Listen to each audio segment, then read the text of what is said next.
Hey guys, Mr. BXRP here, and welcome back. Today is April 15th, 2020. Got quite a bit to go through, so we're going to get ripping and rolling right away here. Bitcoin is at 67.43, Ethereum's at 156, and XRP is slightly over 18 cents. Now, Bitcoin, we're in the final 30 days before the halving. I don't know if it's 27 or 28 days, but something like that. So, a lot of people think Bitcoin is going to rise in value toward the halving. Which it has done in the past, but other people think that the price it's already baked in, the halving's already baked in, and it's not going to have any effect.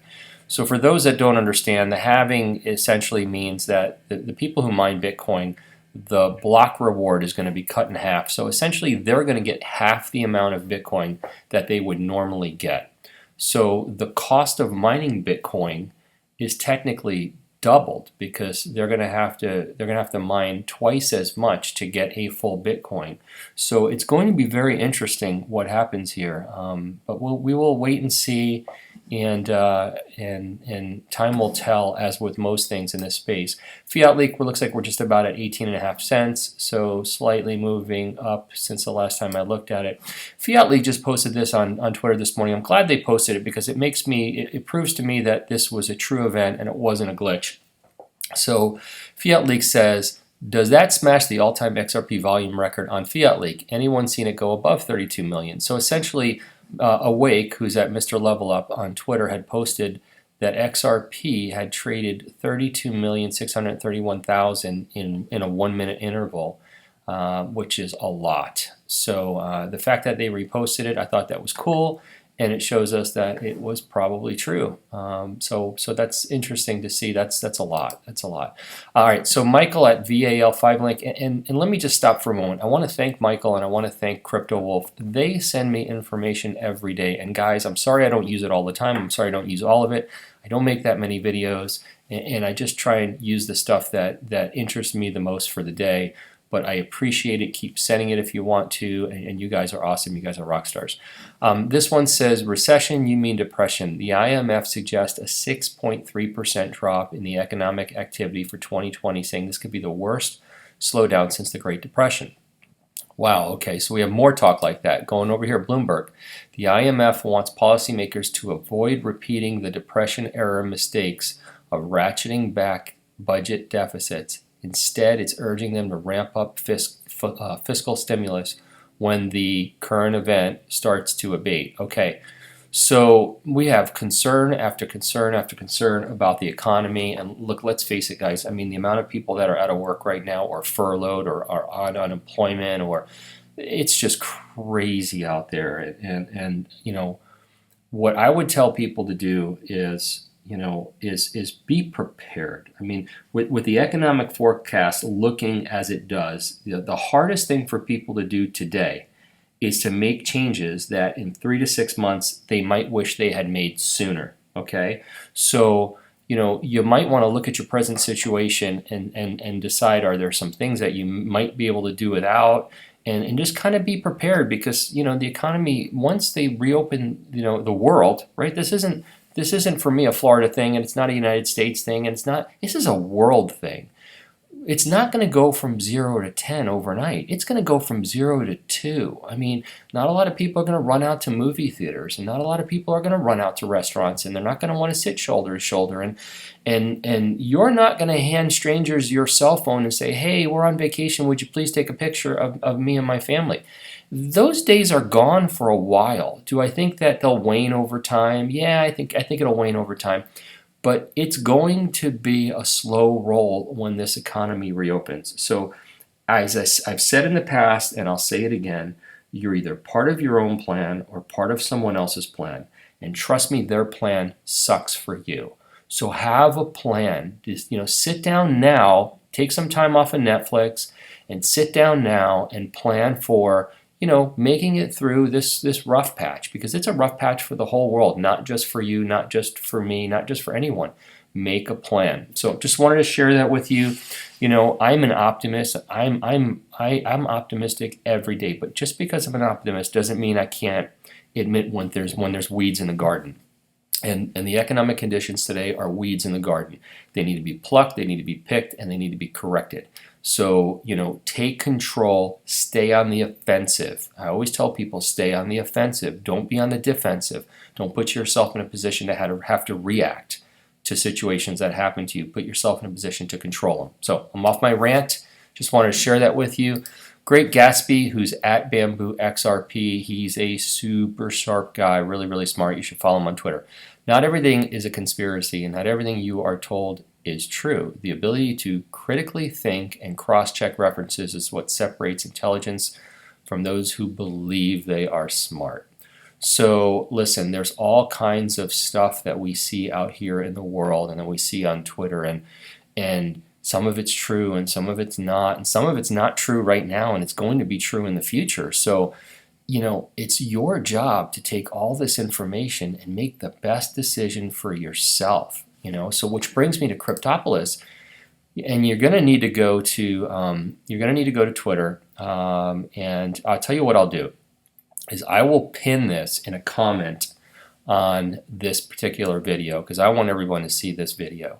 So you can either go to Cryptopolis on Twitter and watch this video, or I will pin it in the comment section below. And please follow Cryptopolis on Twitter. He's at Cryptopolis_X. It says, Paul Craig Roberts, we need a debt jubilee or system collapse. Okay, so this guy is a former Treasury Secretary to the Reagan administration. He's wrote multiple books on the economy. Super smart guy. I listened to the video this morning. He was very impressive, and he's obviously the real deal. I have had people messaging me and commenting to me about this debt jubilee thing for months and months and months. It's essentially what the debt jubilee is. It's the government wiping out all the debt, which is the most absurd thing I've ever heard in my life. But you know what else is absurd? The entire planet shutting down. Everyone being told to stay home. I mean, there's so much absurdity out in the world right now that you can't take anything off the table. I'm not saying this is going to happen. It's still so weird to me and so unbelievable that I can't even in my mind go through the paces and work through how it would work. Like, it's just bizarre to me. But there is so much going on in the world right now that is bizarre to me that I'm not going to dismiss it. So I'm going to tell you, watch this video. It's interesting. I am in no way saying this is going to happen. I think it's crazy. But we can't take, as Brad Keim says, we can't take anything off the table until it's taken off the table. And this has not been taken off the table. So give it a watch. It's really cool. It's a great video. This guy he's the real deal. And see. And you know what? In the comment section below, tell me what you think if you watch the video. What you think of this video, and do you think a debt jubilee is possible, and what would that look like? So take a peek. Okay. This is a reminder to everyone, all right? This is David Schwartz. I'm going to play just a couple of seconds of this. Yes. How does Polysign plan on solving current issues with digital asset custody? For example, I'm going to go back. I want to play it. Maybe stable coins, I think, are probably the use case that He's going to talk about Polysign. You've probably seen this, but I want to remind you of it. But I don't know. It's kind of depressing to me because I think we built this really cool system that supports this trading and issuing of assets, and it's just there's no good use case. Again, I like to think it's ahead of its time. I hope I'm right. Yes, go ahead. So how does Polysign plan on solving current issues with digital asset custody? For example, that e-commerce has access to all funds, against the secrets, stolen funds.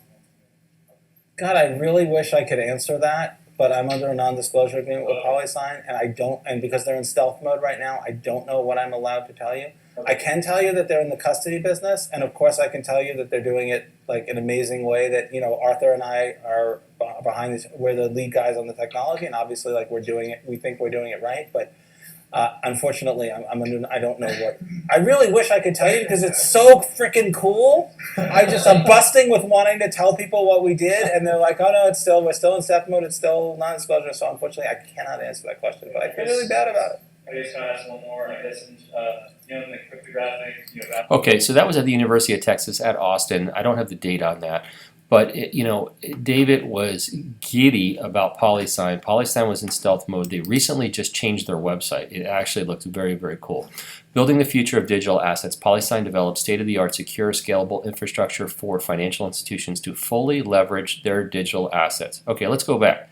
For financial institutions to fully leverage their digital assets. So this is meant for these people. So Polysign is going to custody the assets for financial institutions so they can fully leverage their digital assets.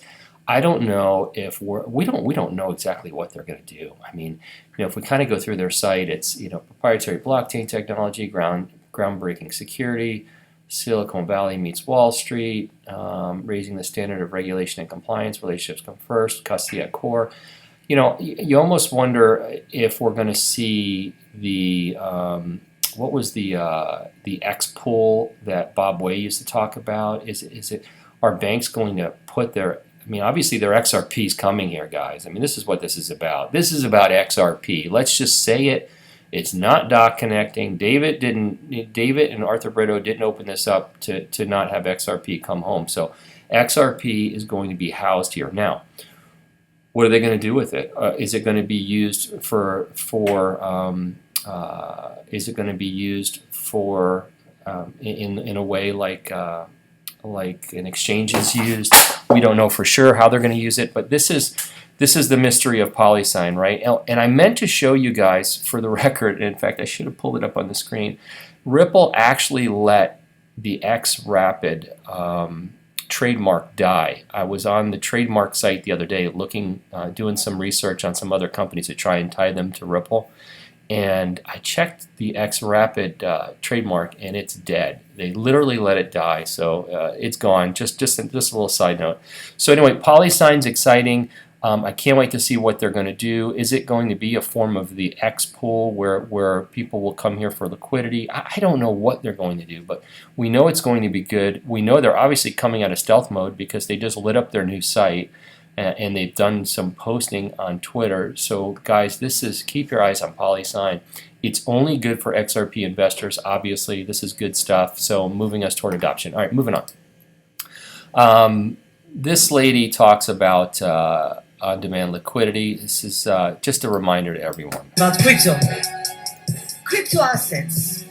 So I discussed around the cost of the cross-border transaction today. Most of this cost is related to the pre-funding. So in other words, your banks or any financial institution send 48 hours in advance the funds into the destination country. This has a cost, and they are obliged to maintain multiple accounts in different currencies. So that means that they are exposed to the FX rates, and they are exposed to the counterparty risk. Well, is there any other way? Is there any other means that we can use to change this experience? That's what we believe. And we think that digital assets and the use case of the digital assets in the cross-border payments is rather than pre-funding in a world that it is, I don't know, everything is real time, sourcing on demand liquidity. So when you want to send the money, you just go and you take the liquidity at a cheaper price. The way that we are actually implementing this use case is very simple. We do have XRP, which is our native currency. So what we do is that rather than sending money in advance, you have $100, let's imagine, you want to send to Mexico, okay? Today, as I told you, 48 hours, the money needs to be there. You don't do that anymore as a payment service providers. You go to the crypto exchange, you convert the $100 to the XRP, and immediately after that, you reconvert back to the Mexican peso.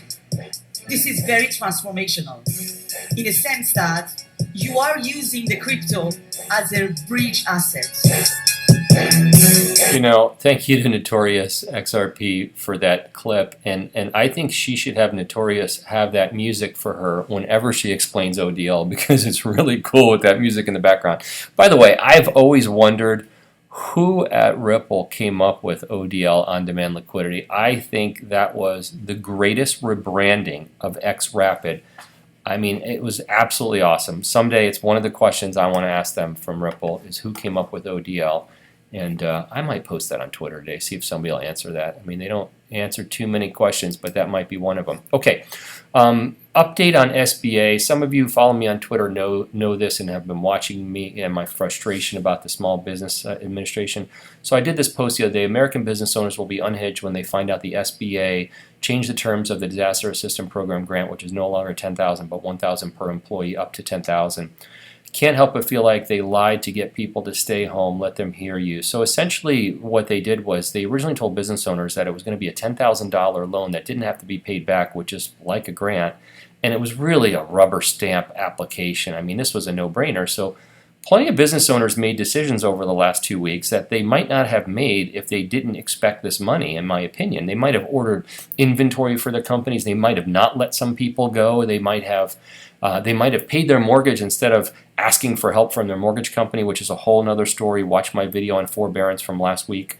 But point is, business owners made decisions because they trusted what the SBA and the government told them, and they changed the deal.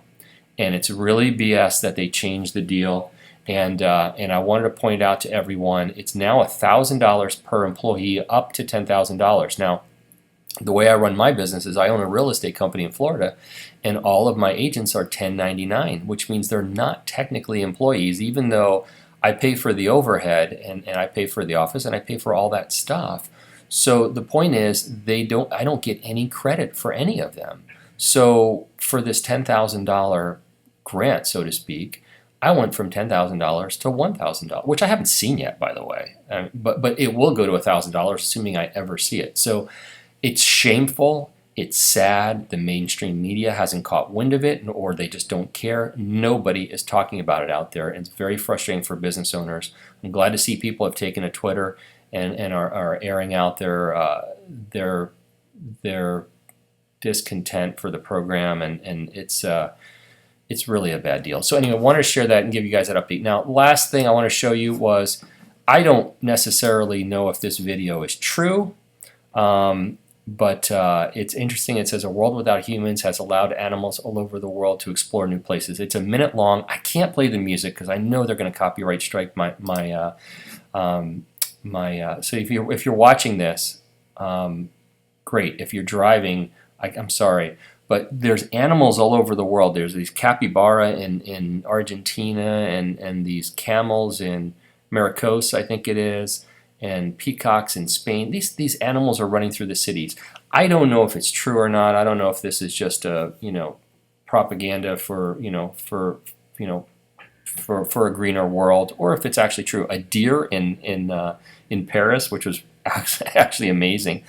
But I thought it was interesting enough to share with you. So I'm going to let it play out, and I'm going to do my disclaimer while it plays out and you guys are watching it. I'm not a financial advisor, I'm not an accountant, I'm not an economist, and I'm not a crypto expert. These are my opinions only. Don't make any financial decisions based on anything I say. This video is intended for entertainment purposes only. Please like and subscribe. And if you haven't subscribed by now, what are you waiting for? Come on, hit the subscribe button. And hit the notifications button if you want to be notified when I post a new video. And share my videos with anybody who you think might like them and appreciate them. I wish everybody a great day, and I hope everybody is healthy, and I hope everyone's making a plan for their future, because you better have a plan, because you don't want to be part of someone else's plan. Everyone have a fantastic day.